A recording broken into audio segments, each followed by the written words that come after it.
Hello and welcome to chemistry world of classes.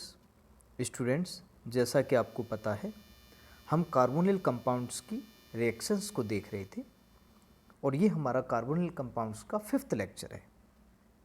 आइए इसकी कुछ इम्पोर्टेंट रिएक्शंस देखते हैं कार्बोनिल कंपाउंड्स की, जिसमें हमारे पास आती है कैनिजारो रिएक्शन। स्टूडेंट्स, बहुत ही इम्पोर्टेंट रिएक्शन है रिगार्डिंग दी एनी एग्जामिनेशन। सबसे first of all, the aldehydes which do not have alpha hydrogen atom undergo self oxidation reduction in the presence of strong base like NaOH and the reaction is known as Cannizzaro reaction। देखिए यहाँ क्या होता है, aldehyde है ना, केवल aldehyde, carbonyl compound नहीं, aldehyde, और सेल्फ ऑक्सीडेशन होगा एंड रिडक्शन होगा।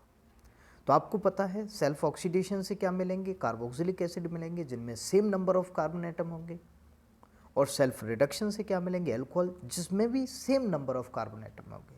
ठीक है, आइए एग्जांपल देखते हैं। देखिए जैसे हमारे पास अगर हम बात करें कि the compounds which compound undergo Cannizzaro reaction, तो देखिए एग्जांपल हमारे पास फॉर्मल्डिहाइड, क्योंकि इस पे अल्फा कार्बन ही नहीं है तो अल्फा हाइड्रोजन कहाँ से होगा। ऐसी बेंजल्डिहाइड, बेंजल्डिहाइड में भी अल्फा कार्बन पे हाइड्रोजन नहीं है ना। ट्राइक्लोरो एसिटल्डिहाइड, इस पे भी हमारे पास अल्फा कार्बन नहीं है। And this is 2,2 di methyl propanal, इस पे भी अल्फा कार्बन नहीं है। So these all compounds undergo Cannizzaro reaction. Reaction क्या होती है बेसिक, देखिए अगर हम फॉर्मल्डिहाइड की reaction in the presence of strong base कराते हैं तो इसके 2 molecules self reduce and oxidize होते हैं, और एक से हमें क्या मिलता है, कार्बोक्सिलिक एसिड यानी कार्बोक्सिलेट आयन मिलता है, जो कि एसिडिक मीडियम में फिर किस में कन्वर्ट हो जाता है, कार्बोक्सिलिक एसिड में। एंड उतने ही कार्बन वाला हमें क्या मिलता है, मिथाइल एल्कोहल, है ना। जैसे यहाँ 1 कार्बन है तो क्या मिला, 1 कार्बन वाला ही एल्कोहल, और 1 कार्बन है तो 1 कार्बन वाला ही हमें क्या मिला, कार्बोक्सिलिक एसिड। ओके स्टूडेंट, बिल्कुल सिमिलर अगर हम रिएक्शन देखते हैं बेंजल्डिहाइड की, तो बेंजल्डिहाइड से हमें क्या मिलता है, बेंजोएट आयन मिलता है ना, जो कि एसिडिक मीडियम में बाद में किस में चेंज होगा, बेंजोइक एसिड में, और हमें बेंजल एल्कोहल मिल जाता है। ठीक है, आइए मैकेनिज्म की बात करते हैं। देखिए जब हम मैकेनिज्म देखेंगे तो first of all first step में क्या होता है कि जो बेस से आया हुआ हमारे पास हाइड्रोक्साइल आयन है, वो कार्बोनिल ग्रुप के कार्बन पर न्यूक्लियोफिलिक अटैक करता है और हमारे पास एक हाइड्रोक्सिल एनाइन मिलता है ना। ये हमारे पास हाइड्रोक्सी ऑक्साइड आयन मिल रहा है।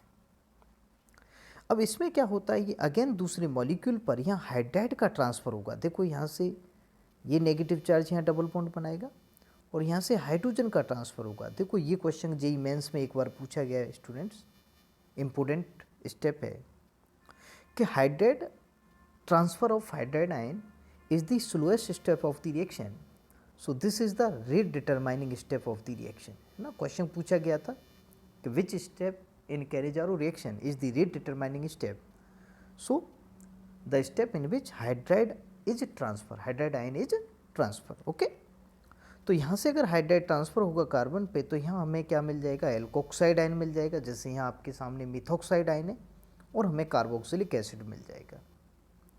अब मिथोक्साइड आयन आप जानते हो स्ट्रॉन्ग बेस है, ये क्या करेगा, कार्बोक्सिलिक एसिड जो है उससे एक हाइड्रोजन को एक्सेप्ट करके एब्स्ट्रैक्ट करके क्या बना लेगा, एल्कोहल बना लेगा, और ये हमें क्या मिल जाएगा, कार्बोक्सिलेट आयन। बाद में ये कार्बोक्सिलेट आयन एसिडिक मीडियम में एक प्रोटॉन एक्सेप्ट करके किस में कन्वर्ट हो जाएगा, कार्बोक्सिलिक एसिड में। So this is all about the mechanism of Cannizzaro reaction. 3 steps में कंप्लीट हो रही है। एक बार फिर से देख लो, सिंपल है कि स्टेप फर्स्ट में क्या होगा, हाइड्रोक्साइड आयन अटैक करता है कार्बन एटम पे तो क्या बनाता है, एक एडिशन कंपाउंड देता है, न्यूक्लियोफिलिक एडिशन रिएक्शन शो कर रहा है। यहाँ से सेकंड स्टेप में क्या होता है, इस कंपाउंड से हाइड्रोजन का ट्रांसफ़र होता है और ये हाइड्राइड ट्रांसफ़र स्टेप है जो कि स्लोएस्ट स्टेप है, which is the rate determining step of the reaction, और यहाँ से हमें एक एल्कोक्साइड एंड कार्बोक्सिलिक एसिड प्राप्त होता है। अगेन नेक्स्ट स्टेप में जो एल्कोक्साइड आयन है वो कार्बोक्सिलिक एसिड से एक प्रोटॉन को एब्स्ट्रैक्ट कर लेता है, जिससे हमें एल्कोहल और कार्बोक्सिलेट आयन प्राप्त होता है। ओके, बिल्कुल सेम रिएक्शन हमें बेंजल्डिहाइड के साथ दिखानी है तो बेंजल्डिहाइड के साथ आप आसानी से दिखा सकते हो। और जो बनने वाला कंपाउंड है, यानी अगर हम शो करें PHCHO के साथ, है ना, सेम रिएक्शन, तो हमें क्या मिलेगा, PHCOH यानी benzoic acid and PHCH2OH benzyl alcohol. ठीक है, सेम रिएक्शन दिखा सकते हो आप। अच्छा, यदि ऐसा होता है कि दोनों हमारे पास एल्डिहाइड डिफरेंट है ना, तो इस रिएक्शन को हम नाम दे देते हैं cross Cannizzaro reaction, cross Cannizzaro. ठीक है, याद रखनी है, ये भी इंपॉर्टेंट रिएक्शन है। क्रॉस कैनिजारो नाम से ही पता चल रहा है दोनों एल्डिहाइड्स क्या होंगे, डिफरेंट होंगे।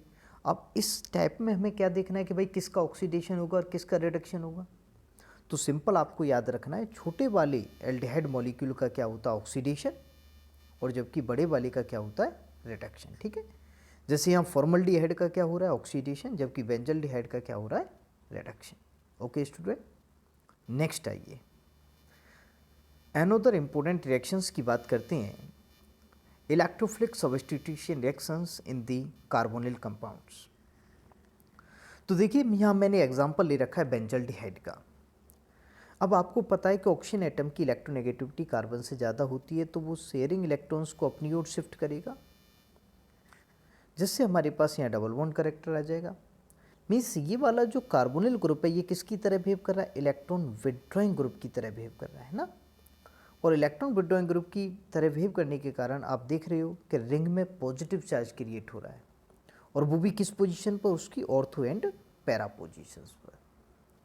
इट मीन्स इसका मतलब है कि ऑर्थो एंड पैरा पोजीशंस पर इलेक्ट्रॉन डेंसिटी डिक्रीज हो रही है, तो मेटा पोजीशन पर ऑफकोर्स इलेक्ट्रॉन डेंसिटी क्या होगी, इंक्रीज होगी।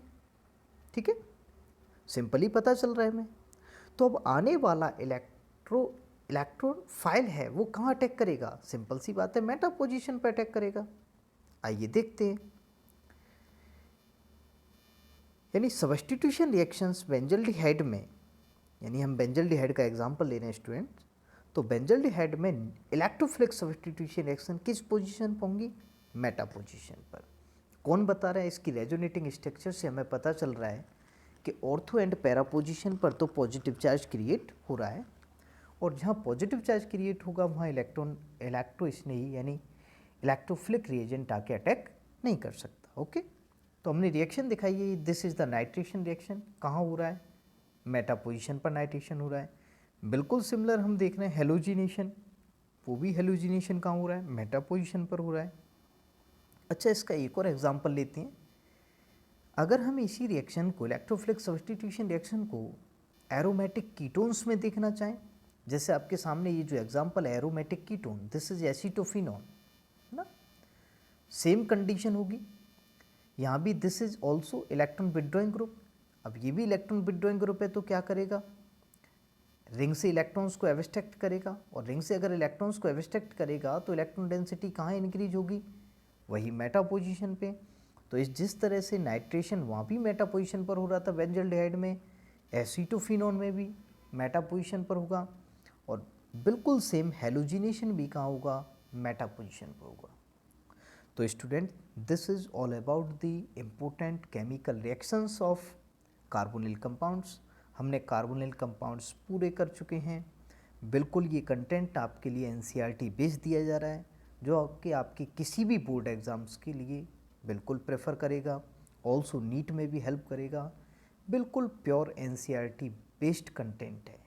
आपको अगर किसी भी क्वेश्चन में कोई भी प्रॉब्लम आ रही है तो स्टूडेंट्स मुझे कमेंट करके बताइए, आपको अच्छा लग रहा है तो भी शो करिए। देखो, आप इंटरेस्ट दिखाइए और इसके रिगार्डिंग आप कमेंट्स भी ज़रूर करें। ठीक है, अगर आपको ये सेशन अच्छे लग रहे हैं तो देखो, ये सेशन फ्री ऑफ कॉस्ट बिल्कुल भी नहीं है, आपको पे करना पड़ेगा। और पे किस फॉर्म में करना पड़ेगा, चैनल को सब्सक्राइब करके, ज़्यादा से ज़्यादा लाइक करके एंड शेयर करके। Okay, thank you students.